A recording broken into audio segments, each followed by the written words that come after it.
Have you ever wondered how to use HTML headings to structure your web page's content? In this video, we'll go over the basics of HTML headings and how to use them. HTML headings are used to define the headings or titles for different sections of a web page.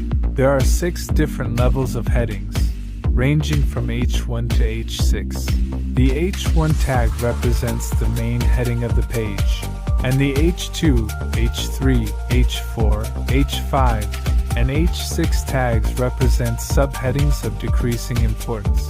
It's important to use headings to structure content logically, and not just for visual design purposes. Search engines use headings to understand the structure of a web page and prioritize its content for search results. Here's an example of how not to use headings. Instead of using headings to structure the content, the headings have been used for visual design purposes only.